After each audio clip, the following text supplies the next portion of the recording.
Hi everybody, my name is John Holt. I am the lead guitar player in the metal band Ampora, and now I'm going to go over how to play the Endangered Solo. So here's how you do it. First lick is this. So this is just a lead in, and this is, you know, classical music 101 pretty much. We're over a dominant chord, or we're like over a B7 flat 9 with no root in it. So essentially a diminished chord. What I'm doing is I'm basically just playing an E minor chord where I'm playing a note above and a note below. So chord tone, the arpeggio would be this. So I'm doing, that's actually what I'm doing. I'm sticking to harmonic minor scales somewhat. Then we have flat 5, because it sounds evil, and we're playing metal in Ampora, so we want to be evil. It's a good thing to be evil. Then again, I'm playing over an E minor to D major to F sharp, half diminished, I guess. I still consider this to be a rootless dominant chord pretty much. So what I'm doing over the first is just,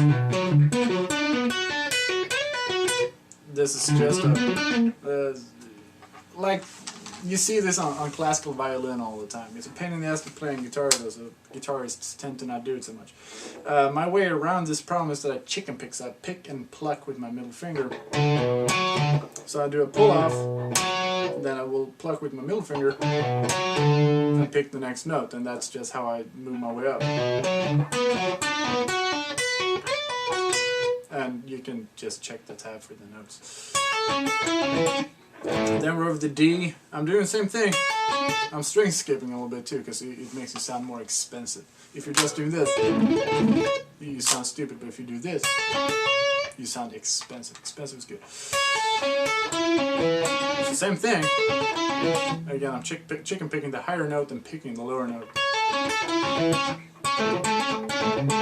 And then we got some triplets. Because faster is always better when you play heavy metal.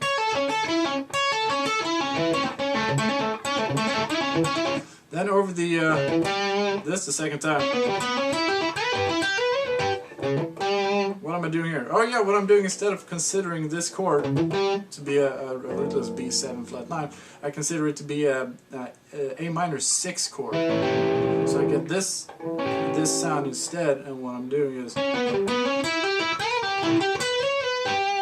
so this is very much just based around an A minor arpeggio, and I add that major 6 to it. I went to music school, can you tell? And then we're back, and you know, classical music. They never used that in classical music. Then we're in the whole shredding thing. It starts with the tapping. So what I'm doing is I'm mapping out the E minor arpeggio, and then I'm tapping the the flat 6, just to create a little more tension in the chord. And I'm just doing that pretty fast. Sounds pretty cool once you get up to speed. What I started doing live, because I get really easily bored, is I start to do the double tap. You know, thus throwing in more notes, and more notes is always good when you play heavy metal. So if you're adventurous, you can throw in that extra note. We're still over an E minor. Yeah, roll out some volume here. And then to get some kind of melody into this, melody is also good. I just go up to the T minor 7. So this is just an E minor 7 chord, which is very unmetal, but it works because we're going. So we're now over the D chord, right? And the notes I'm tapping. So I'm tapping the root, the 5th, the major 3rd, and the 9, which is also more of a pop note, but I figured, you know, since we're playing fast and shit, what am I doing here? You know, it sounds pretty cool in context. It has more of a I'm happy it's spring kind of feel. I always, when I hear an add 9 chord like that, I always think like, oh my god, the sun is coming out of the clouds. Anyways, and that moves back to now making it a 7 chord, which, you know, diatonically in E minor D would be a 7, so it's nothing weird here. Then we go to our ambiguous. Is it an F sharp half diminished, or is it a B? Is it an A minor 6? Now I'm considering it to be a straight diminished chord. And then I'm adding this note, which kind of makes it a B minor 7 sharp 9, or B7 sharp 9. It's like a Hendrix chord, a tapped Hendrix chord with this note here. Then we're back to E minor. And what I'm doing is I'm adding that major 7 to it, because just playing the chord tones get a little boring. It gets a little predictable. So I add the minor or the major 7 over a minor chord, which makes it sound a little more. It pokes you in the eye a little bit more, or in the air, wherever you like to be poked. I don't care. And here I start doing a little double tap just to offset the rhythm. Can't really remember exactly what I did when we recorded, but it's around there. Second part of shredding. Here's where the picking comes in, and this is out of the Paul Gilbert string skipping book. I never really got into Paul Gilbert, but I know he's really good at this stuff. So what I'm doing is basically it's just E minor, just the Eolian scale, and I'm just skipping the B string. So I'm playing. I think I'm only picking like the first 2 notes. Yeah, I think. And then I pull off on the next one to give me time to move my pick, because I suck at alternate picking. So I gotta cheat to get around it. If I was John Petrucci, I would just fucking pick all of it, but I can't. So then I'm picking these notes, and since I'm an avid sweep picker, going back isn't that hard because I can do 2 downstrokes. Okay, so the figures. And we're still over E, so what I'm doing next, and this one is a little tricky, is that I'm mapping out the E minor arpeggio. Then we go to the D. So I'm just following the scale. Nothing weird there. And here's my little Sean Lane lick. So, the diminished arpeggio looks the same with the E and the G string, which makes it symmetrical, which makes it much easier to play fast. Playing fast is good when you're playing heavy metal. So I'm just doing that, and then I move that up 3 frets, because as we know with a diminished arpeggio, you know, we can move everything in 3 frets.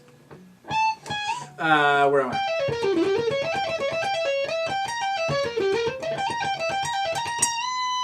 Then I resolve that by bending up to the E. Very original, I know. Then we're in the dual finger tapping thing, and what I'm doing is I tap with my middle finger and my ring finger primarily, because I like to hold on to my pick, because sooner or later this happens. And if you need to move your pick and tap with your index finger, you're pretty much fucked. So for me this works. First figure, the riff here gets kind of thrashy, and the harmony is not implied that much. But I don't care. I pretend that there's harmony behind it, so I just do my thing anyways. And again, over the E minor, just to get a little tension in it, I like to add that flat 5. So what I'm doing is a hammer, hammer, flat 5 to the 5. Then I tap the root, tap the 5th. And then I pull off to the 9. Okay, and if you don't know your intervals, this is not going to make any sense to you. Just check the tab and be like, hey, this sounds cool. The reason I choose these notes is because I think they sound cool, so the end result is the same. So, yeah, I'm just basically mapping out the E minor chord. Now I add like a flat 5 and a 9 to it. Then we're over the D, or at least I pretend we're over the D. So the notes change a little bit. Here's something I love to do, and I think this is from my roots in classical music too. Like, you keep half the lick the same, but you change a couple of notes. It sort of has the same vibe, but it still functions with the chord, or it works with the chord. So I'm just moving down this flat 5, And again, I consider it as to be over D now, so that would be tapping on the 5th. But the rest of the lick is the same, so the second half of the lick. Actually, it's just this one note that changes from here to here.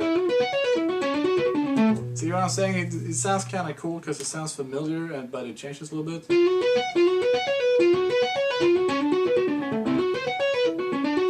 Like you have enough imagination to do something nice, but not to change the whole thing, because you're not that clever. Then over the A minor. Oops. And now I'm definitely consider this as an A minor 6 again. Because what I'm doing now is I'm tapping like the 9 to the minor 3rd in an A minor. Tapping 5th to the 9. And that would be the major 6. So now I'm definitely looking at this as a minor 6. Oh, by the way, I'm tuned to B standard, so this would not be an A at all. This is actually an E, but I don't care to rethink the whole guitar a fourth down, so I'm just gonna pretend that this is E minor, this is D, and this is A. You know, like whatever. You know what I'm saying. And then the rest of the lick is the same, and then comes like the finishing up of it. And here again, I'm implying chords that are not really there. Okay, because I don't know, I don't even know what the riff is because I'm playing solo, what do I care? But it's like, yeah, there's a bunch of that shit going on, okay? So, it's not exactly,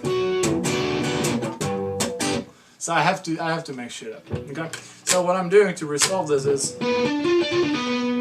so I'm doing a little E minor flat 5 tap again, so that would be root minor 3rd, flat 5, evil, evil. Back in the church days, that could get you burned on the cross. Imagine that.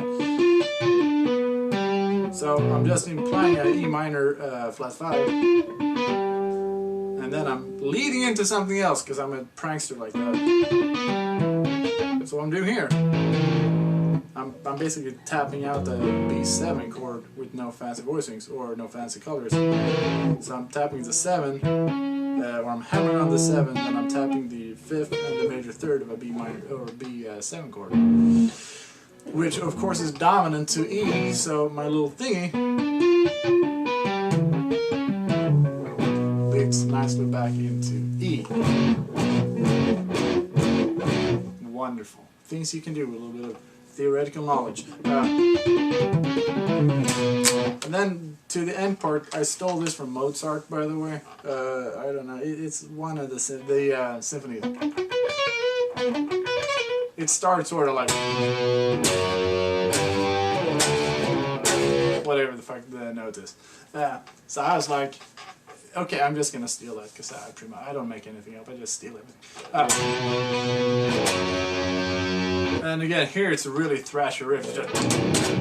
You have to ask Matt and Bergia what the fuck he plays, because I have no idea.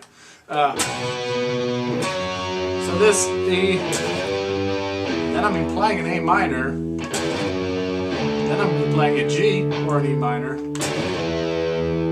and then I land on this note that really pokes in the eye, and then I land on a B.